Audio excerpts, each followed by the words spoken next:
well, if you feel like it's helpful, it just has the FLAC score. So it's what we use for pain. So you can also use that to try define whether or not it might be more of a pain-related thing.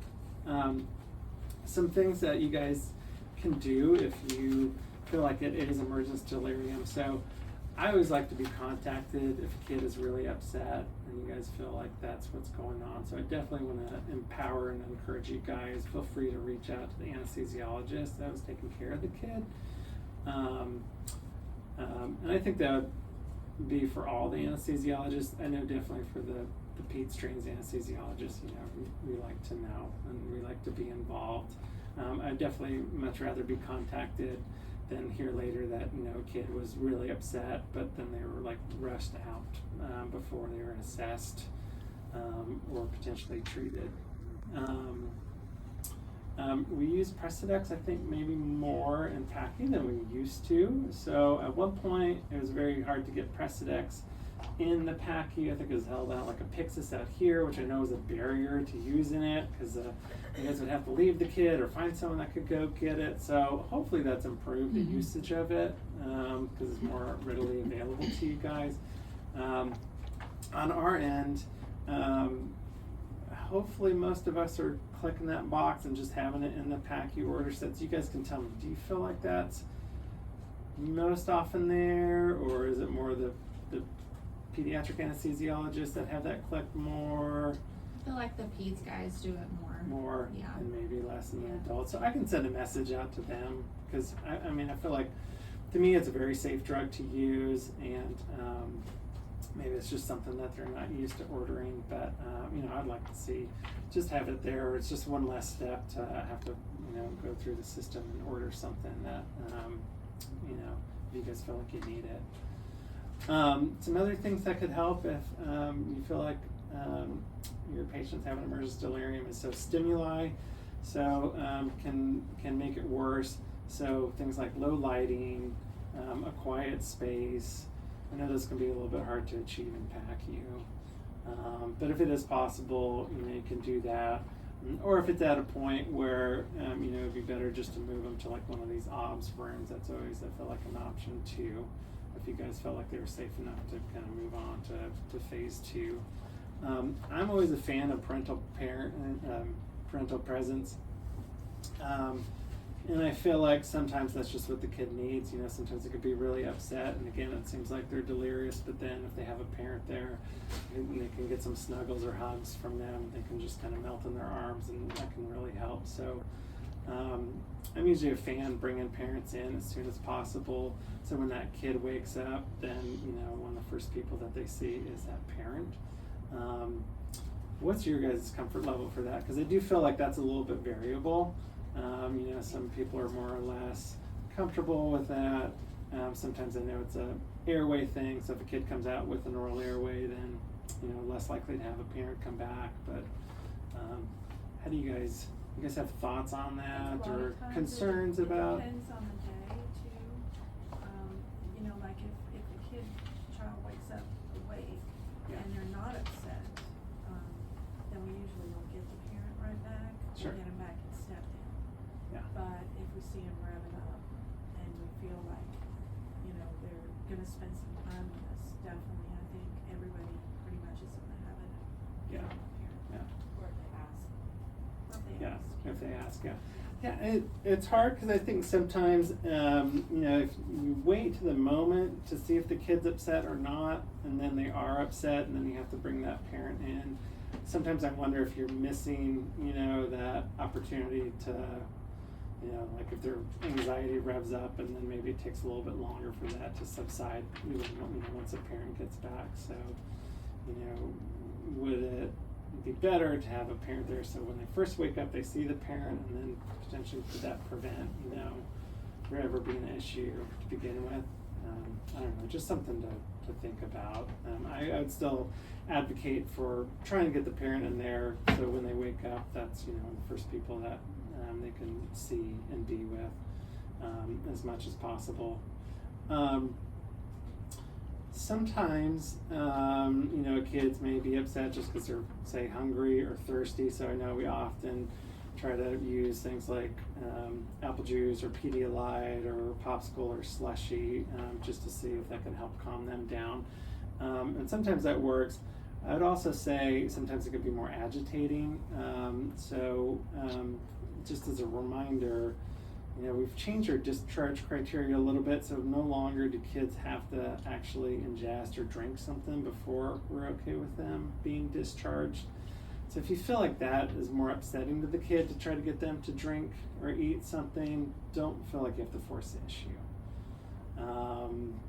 That's something that, again, if you have a question about it, feel free to call us and we're happy to weigh in on that. I know, when we used to do a lot of adenoidectomies, tonsillectomies, they want to make sure that the kid would stay hydrated. So those are maybe one cases that we want to make sure they could take something orally. But the rest of the things that we do, for the most part, if a kid doesn't want to eat or drink anything, I'm not going to force the issue, I'm fine. And I think usually once they get out of the environment or are ready to eat or drink something, they can just have that at home if need be. But it's there if you feel like it's helpful. But again, don't feel like you have to force it on the kids. Trying to think if there's anything else I haven't touched upon. Do you guys have any questions? I do. I was just thinking about this because I've never ran into it. If you have a kid that's yanked their IV out, can we give Precedex nasally?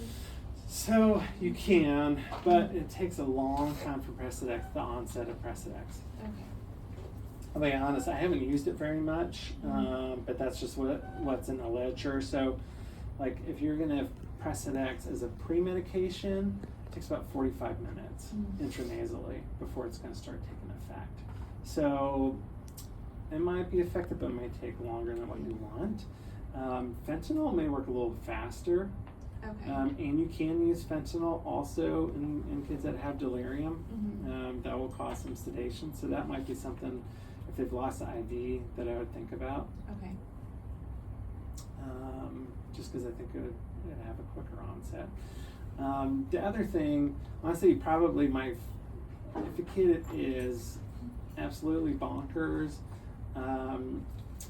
the thing that I feel like works the best is propofol. Obviously, you guys can't give that, but again, we can.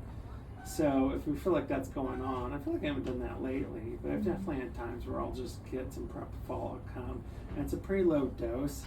It's about 1 milligram per kilogram. It's usually enough to get them back asleep, but usually not enough to where they're going to go apneic.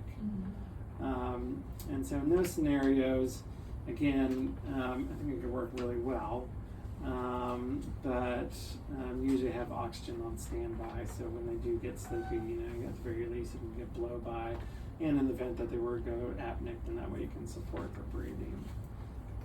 Have you guys been around at all when you've used propofol? Yeah. It's more for a spasm. For doing, what would be the window of time? Because sometimes you're, like you say, you just can't decide delirium pain. Yeah. Because all of it's going on in the same moment. What would be the space of time that you want in between Precedex and fentanyl? That's a good question. Or can they just be given, like if you're going, all right, I really don't know what it is, can you give a little whiff of this, a little whiff of this? Honestly, sometimes I just do that. I mean, I feel like they're safe to give at the same time. Precedex shouldn't affect your respiratory drive, and so it's not like you're stacking, meds that are going to affect that. I think a lot of people are squeamish to do that. Yeah. And I think it would be good to get the word out that that's an acceptable thing. Yeah. As long as you're not giving a higher dose of fentanyl, you're just giving the regular dose. Yeah, I definitely sometimes will do that because you don't know, and so that way you get both on board.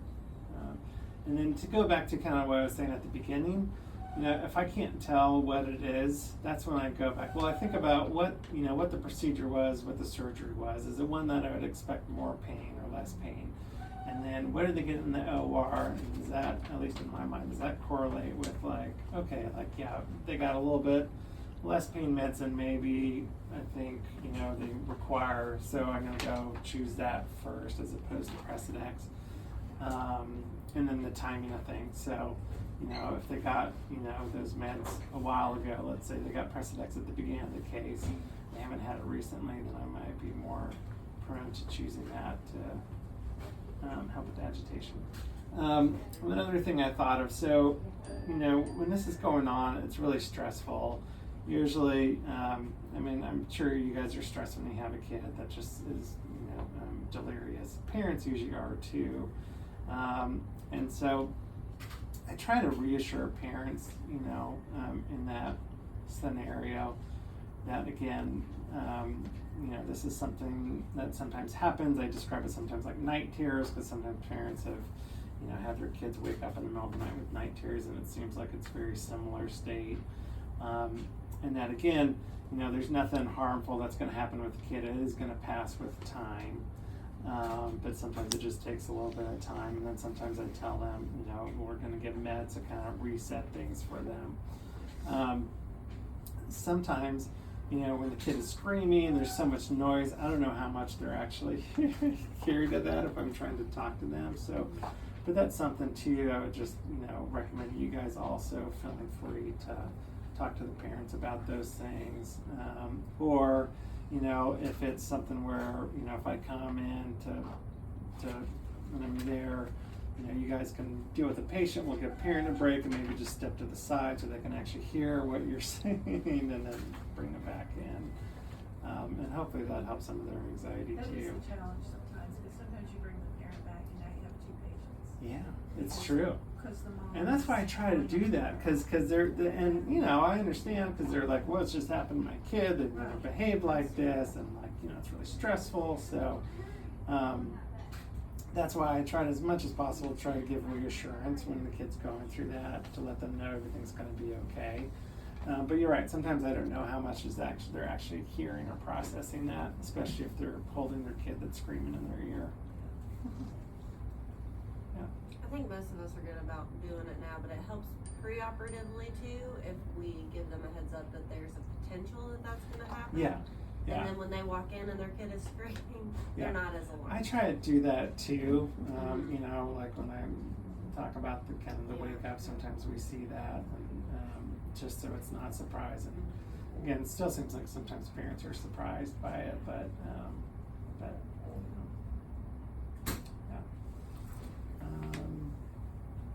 Anything else? No? Thank you. Thank Okay. you. All right, great.